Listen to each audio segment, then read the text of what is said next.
Today, I'll be listing off my favorite variant of every single Overwatch League franchise throughout their long history. This was recently suggested to me by a viewer, and it seemed like a fun idea, so we're going for it. As for what goes into what makes a team my favorite, honestly, it can be for a lot of different things, and it's on a case-by-case basis. It could be for general vibes, how much I like the roster, how enjoyable they were to watch at the time, even their jerseys and skins and general branding. Anything under the sun is fair game here, and there truly is no right or wrong answer. Don't let this be mistaken with what's the best version of each team. It's more so when I enjoyed them the most, and I highly encourage you to play along down in the comments below. Let's dive straight into things, starting off with the Atlanta Reign. There's a lot of routes you can go with Atlanta. They've been a very interesting franchise throughout the years, but I'm going to keep it simple, go with nostalgia, and say that my favorite version of them was 2019. While this version of Atlanta was far from their most competitive, there's just a lot of fond memories that come with watching this team. From their very beginning, they brought in so many interesting names from all over the world, including the likes of Defiant, which truly put this expansion team on the map and developed their fan base quickly. Not to mention the quote-unquote villain arc of Dogman talking trash, and all the drama that went along with them was super entertaining with, Dako leaving the team mid-season because he was lazy, Defiant deciding to retire. Then there's the whole arc of trading for Baby Bay and his resurgence onto the scene.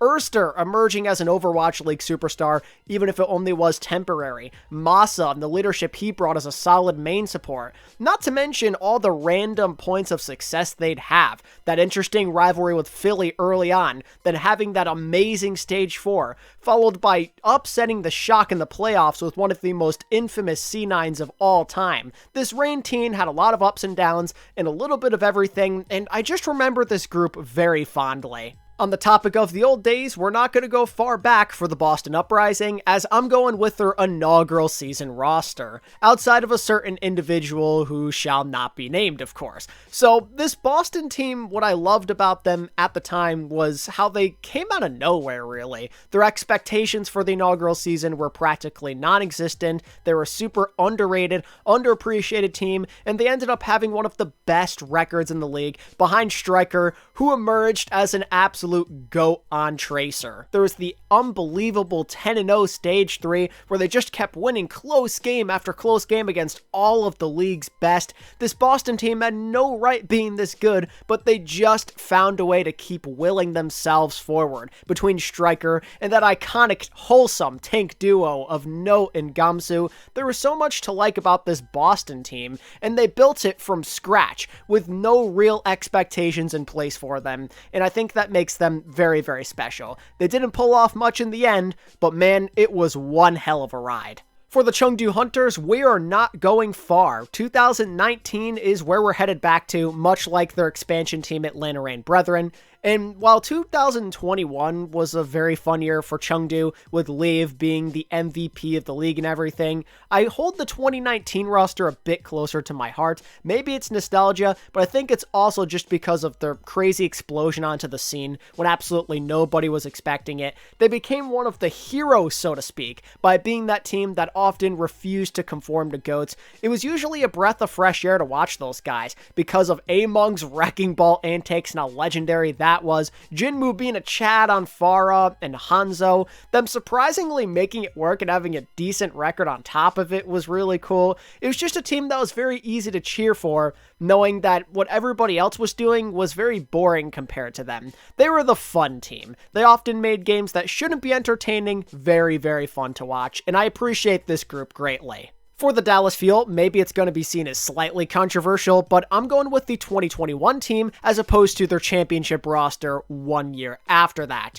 And I think this Dallas team I hold just a bit closer to my heart for the simple fact that they had to overcome a lot of adversity, and yet they were still arguably like the best team in the West for a majority of the season, if not all of it.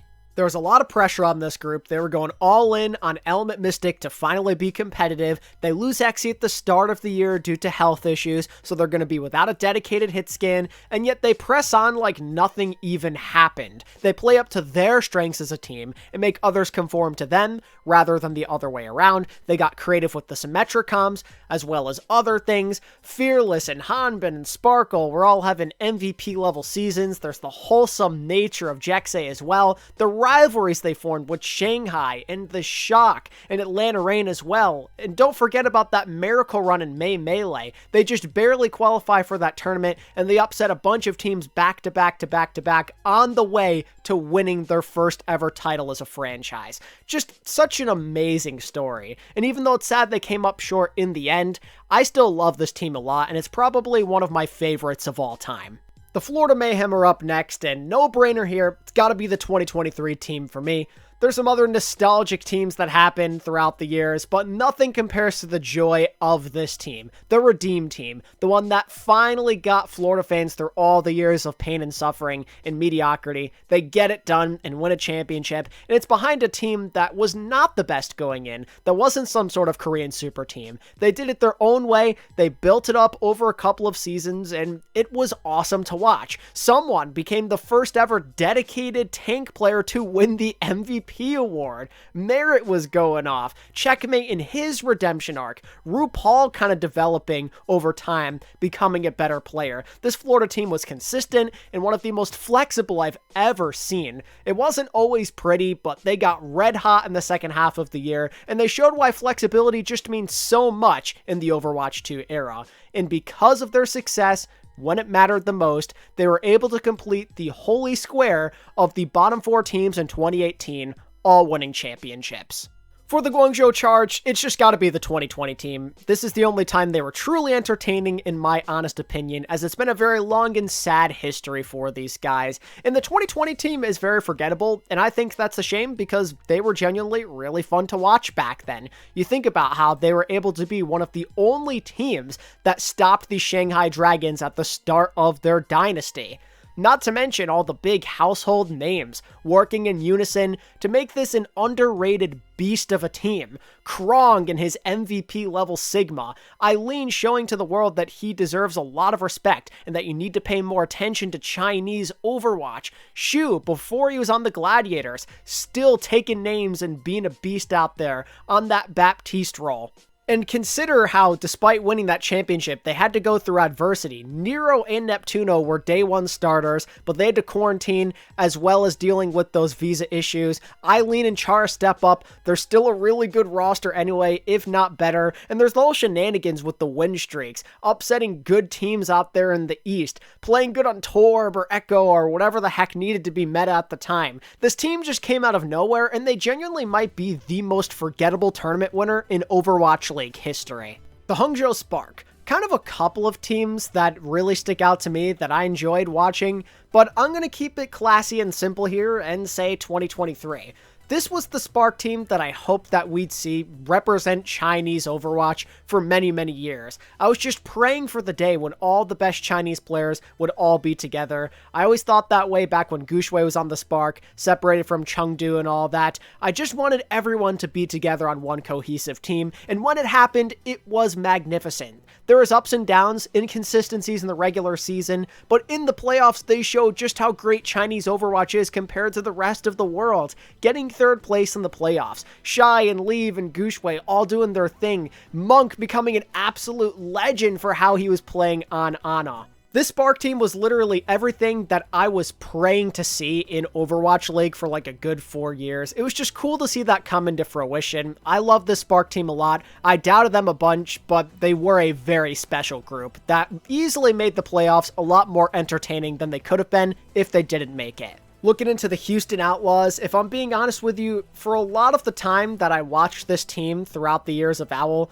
I did not find them enjoyable. It was miserable. They always seemed to do things wrong, even when they started to improve, when they turned the corner. Something about them always just seemed to frustrate me, but 2023 is when that was finally put to bed, and I could genuinely enjoy watching them every single game. They finally assembled a real super team. It was just poetic in a way to see them go full circle, from refusing to get Korean players back at the start of 2018 to going full on Korean in 2023. It's just cool to see the transformation and how far they've come as a team since the very beginning. It really did go full circle with them in terms of not only building a roster and making up for past mistakes, but also being consistent as well. All the problems that plagued this franchise for almost their entire existence solved in one season, right when it mattered the most, in their final chance. And on top of it, you just have the likable team, right? Happy, completely destroying the consistency narratives that he had to always deal with in his career. Pelican, Fearless, Shu and Violet forming one of the most amazing support lines of all time. What was there to not like about this Houston team, man? It embodies everything that we've always wanted out of them. The London Spitfire, while the newer variant, the EU era so to speak, has some pretty special things going on with it, I'll always be a sucker for the inaugural season team.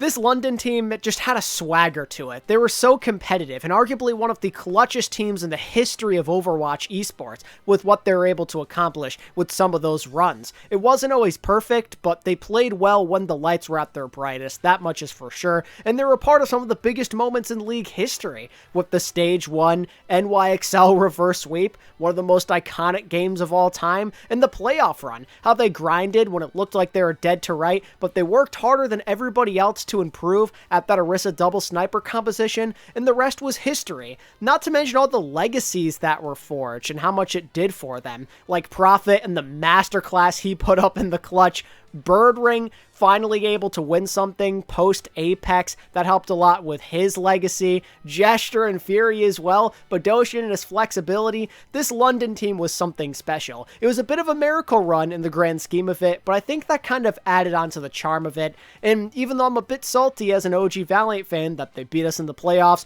I gotta tip my hat off to them because they were mad entertaining. Speaking of LA teams, we've got them now back to back. First, we're going with the LA Gladiators. And I was a bit torn here because I'm a bit fond of both the 2018 and 2021 rosters respectively, but in the end I picked 2021 as I just think their story is slightly more appealing. What I like is that they improved over time. There are a lot of roadblocks that consistently got in their way. It always seemed like there were Western teams that were better than them, but after getting denied going to Hawaii time after time, they finally make it in their last chance, and they go on an epic run to give the Gladiators their first ever title in league history. And man, they did it in spectacular fashion in that game against Chengdu. That wild 7-mapper, one of the best tournament finals of all time, hands down, especially when considering how crazy Kevster went on Tracer and Shu's BAP in the clutch as well. And in general, I find this roster extremely likable. Kevster was finally emerging as a superstar talent. Birdring, this was his second year on the Gladiators. He helped kind of renovate this team and make them into what they are with his clutch play. And then I love that backline as well, man. Shu skewed, and while Moth kind of disappeared into obscurity, still love him to death. Just an excellent team, and one that really grew a lot over time. Now for the LA Valiant, if you didn't know already, I used to be a Valiant fan for their first 3 seasons before the move to China, and finding out that Immortals are absolutely awful, but beforehand, I was a massive Valiant fan, and by far and none, my favorite team during my time of supporting them was the OG 2018 roster. I used to support Immortals beforehand, so when they moved over to LA Valiant, it was a seamless choice for me, and honestly, if it weren't for them, I probably wouldn't be making these videos today for you. They're a big reason why I was able to stay into Overwatch esports and why I really gravitated towards the Overwatch League. Religiously watching all of their games was super awesome. There were some ugly moments like with the agilities in and out thing, putting Kariv on DPS, but it was all said and done. They overcame some of that stuff. They were a very consistent team overall, and they got rid of the pieces I didn't like in return for more that I did. I mean, Agility's my favorite player of all time. I loved pairing him up with Soon as well. Fate and Space went so well together, man, and then Kariv and Custa as well. So many dynamics working together as one. This is when the Valiant were the most relevant as well, so it all works hand in hand. Love this team to death. Easily one of my favorite sports teams in general of all time, so super easy choice for me here. This is where it all started. For the NYXL, we're not moving anywhere at all. My favorite version of them is definitely the inaugural season team, and it's for a few reasons. A lot of it has to do with them simply being on the top. In the positive sense, I loved the roster, it was great, but also from a negative point of view, I guess, it was fun to cheer against them since they kind of were the evildoers, so to speak, the villains that everyone wanted to take down. It was fun to see the upsets happen, but on the positive aspect, this team was just transcendent for the time. They weren't supposed to be number one, but they ended up reaching that in terms of the regular season standings. Jonek wins the first and only MVP award by a support player, giving us support players good rep and doing crazy things on Zen that we've never seen before as well. But then there's probably my favorite aspect of the team, which is the DPS trio they had going on. Sabiobi, amazing leader, super clutch, the best tracer in the world narrative as well. Pine, even though his mechanics and positioning were, well, questionable to say the least, he still did have some of the most amazing mechanics and the highest peak in that regard we've ever seen in this game's history. His Widow and Cassidy were just so flashy,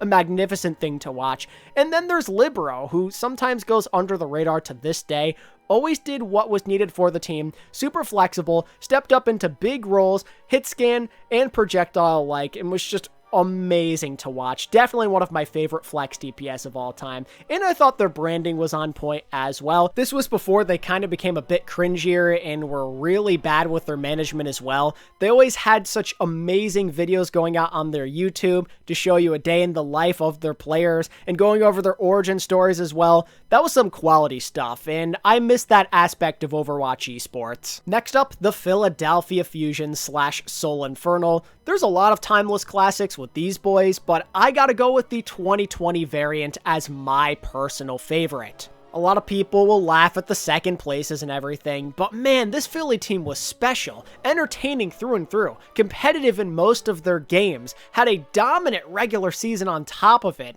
and let's not forget how likable this roster was. I mean, I for one have always been a Carpe supporter. He's one of my favorite players of all time. He elevated himself back up to that MVP level, one of the best seasons we've ever seen out of the guy. Alarm comes into the league, rest in peace, delivers upon all of the expectations, if not more, as a top flex support player. You pair him up with Funny Astro, he's amazing too. Sato has his comeback arc, Fury comes to this team, Poco still manages to be relevant, there's the EQO Genji in the Summer Showdown, Ivy improving after being on Toronto. That game they played against Paris, even though they lost, is one of the greatest of all time. There was just so much going on with this Philly team, and they're probably one of my favorite teams of all time outside of LA Valiant rosters. The San Francisco Shock. Ah yes, the dynasty of OWL. I'm gonna keep it simple and go with the very start of their championship era, the 2019 Shock. This Shock team was really fun to watch.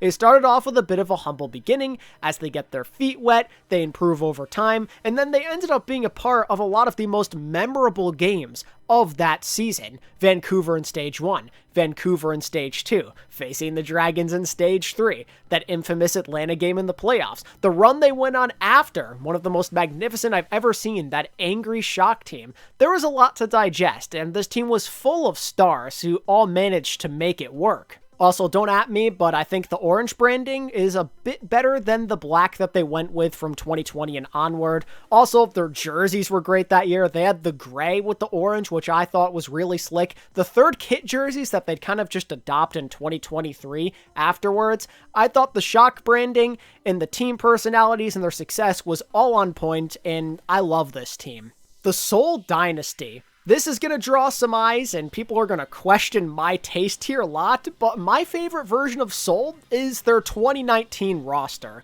That was when things were weird with the Changdu experiments. Yes, I get that, but it's the narrative behind this team. This was the redeem team, so to speak. 2018 was maybe one of the biggest letdowns in the history of Overwatch esports. This team failing to make a single tournament and the playoffs on top of it was unacceptable. They needed to come back big this year, and while they weren't dominant, I thought they did a great job of resurging and making 2018 nothing but a distant memory. This was the comeback year where they proved all the haters wrong and they overcame all of their demons of 2018, finally beating London for the first time, finally beating New York for the first time, that iconic Stage 1 upset, the Michelle Sombra was legendary, not to mention the Nene Grav was born from that game. And it was really cool to see guys like Jae Hong and Toby step up after a disappointing year, playing more so up to their potential, and that tank line as well, I loved. The Fissure version of it was cool, but Marvel and Michelle were mad underrated.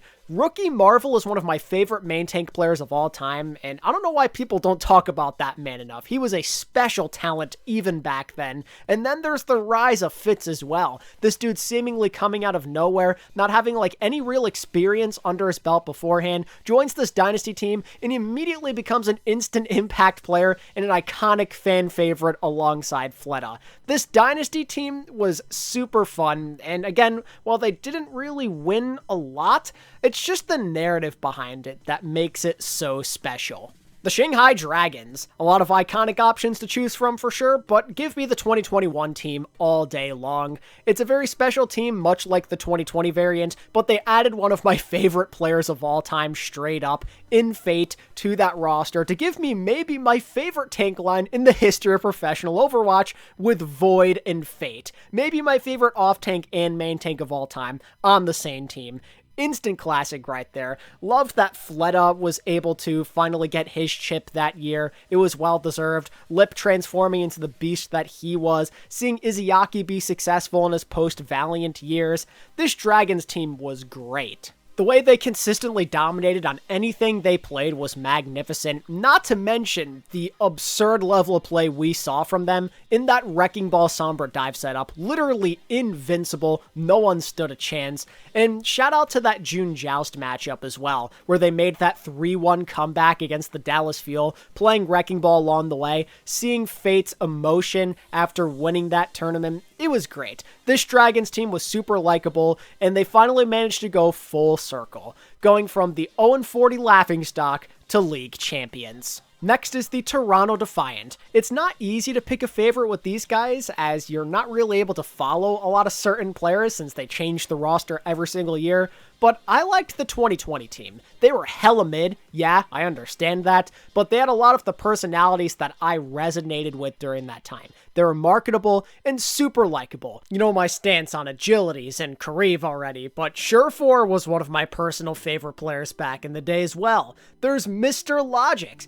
Beast Halo was getting his first real shot in the Overwatch League. A lot of really cool names on this one team. And hey, at least they had that one moment during the Summer Showdown in the Genji meta. They made a couple of upsets happen. I think they made the Final Four if I remember correctly. And at the helm of it, Agilities was a pretty decent Genji. To see him have one last ride like that before kind of becoming irrelevant forever was great as an Agilities fanboy like myself. This Toronto team was nothing special at all, but I love those guys for the simple fact that they tried to make a very marketable team. Now for their Canadian counterpart, the Vancouver Titans. I mean, this one's just 2019. I don't know what else I could possibly say. Maybe 2023, but let's just be real with ourselves. The only time they were truly enjoyable from start to finish was 2019 when they had their runaway super team. That in itself was Watch League. Be masterful in GOATs for a while. It was sick to watch. They were also kind of like the overconfident villains in a way. They brought a lot of hype around.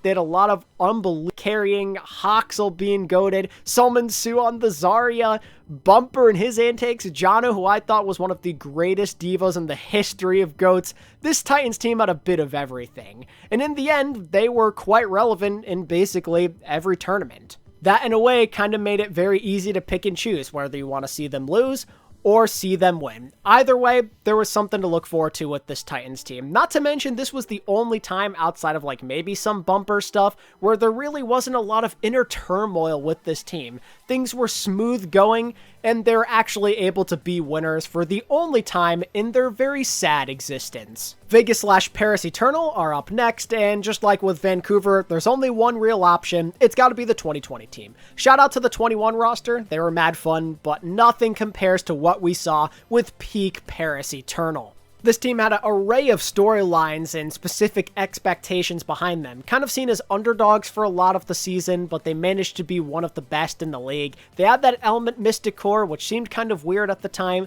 but they made it work, and all those guys delivered, including Sparkle, who was one of the most hyped up prospects of all time, ends up being a superstar on Genji in an important meta, which is great for him, and just Overwatch League history in general. You think about Fielder as the high ping warlord, the resurgence of guys like Benbesh and even like Nico to a certain extent, revitalizing their careers after a not-so-great look in 2019.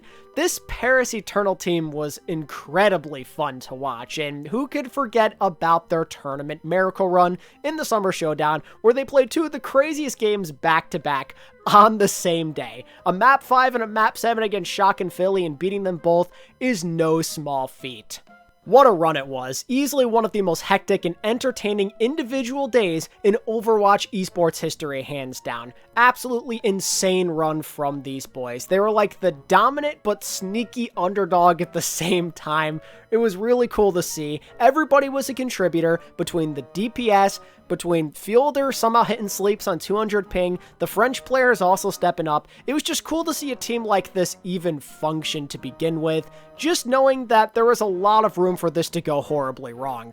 And finally, the Washington Justice. I'm going with the 2019 roster. A lot of their other teams afterwards were just noticeably more competitive, but unlike those teams, the Justice in 2019 had heart. They had personality, and it just felt very easy to cheer for them. Also, it's not like they found much success afterwards anyway. They basically didn't win anything in their entire history. This Justice team sucked, but at least you wanted to see them win. At least you truly cared, right?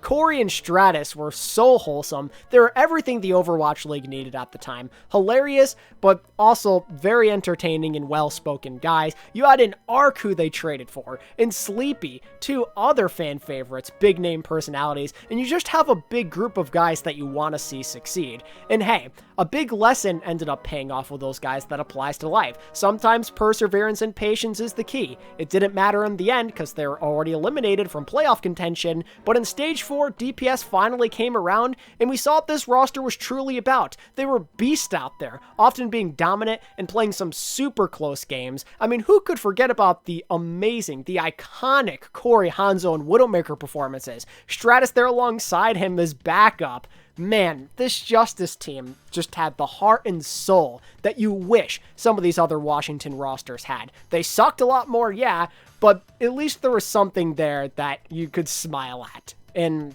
that, I think, sometimes matters a lot more. Again, especially when there's not really much of a history to go off of. Also, the Justice branding, easily the best back then. Back when they truly rocked with that red, white, and blue USA representation theme with the logo on them and everything. It was never the same after the first year. 2019, in all ways, I feel that the Justice were simply superior. And that wraps up what my favorite version of every OWL team is. It's fun to go back down memory lane, especially now that OWL is over, to recount a lot of the good memories rather than the bad in all of the turmoil that we faced with this league. Let me know what you think down in the comments below and what your favorite team looks like for each franchise. Make sure to give this video a like as well if you enjoyed, and subscribe to the channel for more Overwatch esports content just like this.